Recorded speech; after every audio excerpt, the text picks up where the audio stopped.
Naglabas ng temporary restraining order ang Korte Suprema laban sa paglipat ng 89.9 na bilyong piso unused excess funds ng PhilHealth sa National Treasury.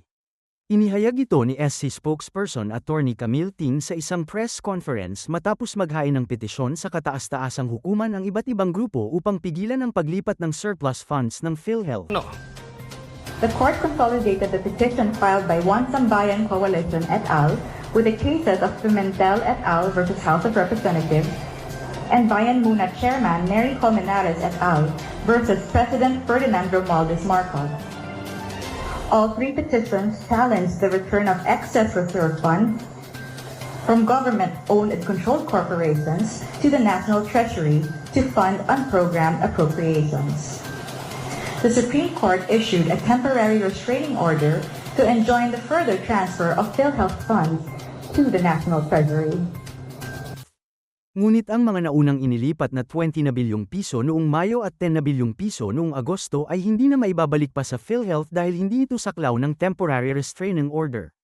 Dapat aniyang maibalik sa PhilHealth ang mga nailipat na pondo nito sa National Treasury pero hindi pa nagagamit sa unprogrammed funds projects. Hinikayat naman ni dating Bayan Muna Representative Teddy Casino ang lahat na igalang ang temporary restraining order at tiyakin na ang mga pondo para sa pampublikong kalusugan ay hindi ginagalaw para sa ibang bagay. Naway magsilbing paalala ito na ang kapakanan ng sambayanang Pilipino ang dapat laging mauna. Ayon kay Casino, isa rin sa mga naghain ng petisyon sa SC. Teresa, anong masasabi sa naging pahay ni Senator Cheese? Makukumbinsi ba niya yung mga testigo doon sa war on drugs o laban sa war on drugs si former President Rodrigo Duterte at maging kay pastor na magsampa ng kaso at kung sakali attorney ay tatayo ba ito at maipapanalo nila ito? Number one, what is the business of this Senate President encouraging people to file complaint? That is not your job, Mr. Senate President. Problema basta kayo nakakakita ng pagkakataon ng publisidad, pumapasok kayo. Hindi mo trabaho yan. Pangalawa, yung mga salita mo na panood ko sa news, hinuhusgahan mo na si Presidente Duterte. Nag-iimbestiga kayo, pagkatapos sasabihin mo na yung mga sinabi na ron, kesyo admission, ganito. Dito pwede yan, abogado ka pa naman. Yan ang aking masasabi niyan. And pero how, alam mo, matagal na na kung meron kayong reklamo sa kanya, alkalde siya, presidente siya, maghain kayo ng demanda ever since, paulit-ulit na.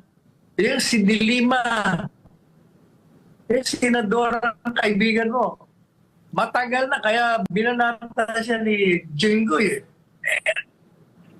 Tagal mo na hindi ka naman nagpapile. Oh, bakit hindi nagpapile? Kasi hindi totoo. Puro invento nila. Puro nilikha nila yan eh. Puro paninira. Puro politika. Ayan ang nalalaman. Ang Senate President, sama na sama yan noon sa mga lakad namin sa biyaya. Nagsisiksik yan kay Presidente Duterte. Ngayon, naging puno lang na sinay na ko, Noy. Sabi man, di ka na magpara. Ay, naku. Anyway, sige na nga. Baka ko nang masabi ko pa sa buhay na yan. At Teresa, ano masasabi mo naman sa pahayag ng Quadcom na dapat sampahan ng Department of Justice ng kaso si dating Pangulong Duterte dahil sa naging mga pahayag nito sa Senate hearing, kabilang daw dito ang paghikayat sa Pangulo sa mga kapulisan na lumaban sa kanila, ang kanilang target na suspect at pagkakaroon daw ng death squad ng Pangulo noong mayor pa ito ng Davao City. Sinabi din ng Manila Representative Benny Abante na kaibigan mo, and I quote, "When a leader knowingly permits the slaughter of civilians under his watch and when he admits that he bears responsibility, it is an inescapable truth. He is criminally liable," end of quote.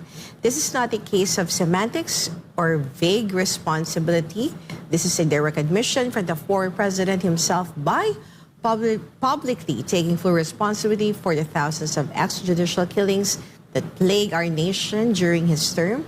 Duterte has admitted to a level of command responsibility that the law considers criminal, end of quote.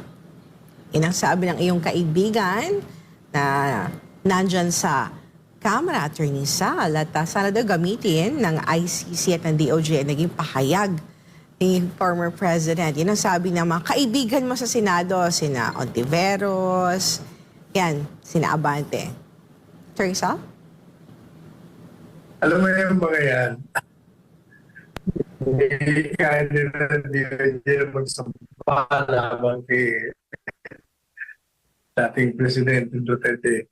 Ang hikayati yun, DOJ, mag-file ng kaso sa inyo. Dalawa na ni Fernandez. Kasi ang ginawa ninyo kay Colonel Hector Grijalde Jr. ay subornation of perjury.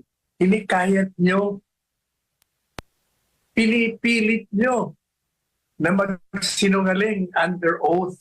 O yan, binulgar kayo. Siyempre, tinatanggi nyo.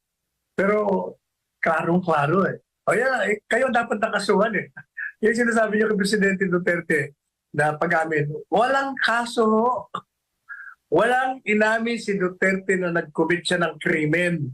At saka, even assuming na sinasabi niya, o sige, i-encourage niyo yung mga kriminal. O bakit? Anong krimen doon? Sige nga, ang problema sa inyo, hindi naman kayo mga abogado, nag-aabogadoan kayo. Hindi yung krimen yun. Encouraging them to kill. O sige, barilin mo ako para mabaril din kita. O anong krimen doon? Ay nako, sabi nga ni Franco, ay nako, Grant. Ay, nako. Attorney Sal, aminado ang isang political analyst na ibang-iba daw talaga ang peace and order situation na bansa noong panahon ni former President Rodrigo Duterte dahil sa kamay na bakal nito, lalo na sa laban kontra illegal na droga. Ramdam din daw niya na mas ligtas ito at ganyan din, Attorney Sal, ang nararamdaman at obserbasyon ng marami nating mga kababayan.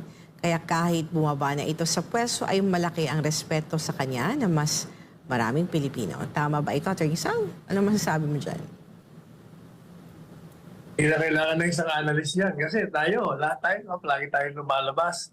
Ikaw, ako, lahat. Eh, yun naman ang sinasabi ng lahat. Eh. You don't need an analyst to give that analysis. Klarong-klaro na yan sa lahat ng tao. Alam mo, Attorney Sal, natatawa lang ako dun sa yung hindi magkatugma yung statement ng administrasyon sa nangyayari sa bansa. Like the reaction of Executive Secretary Bersamin, Attorney Sal, kung maalala mo, that he reacted doon sa statement ni PRRD about sa criminality, no, problema sa kriminalidad sa bansa.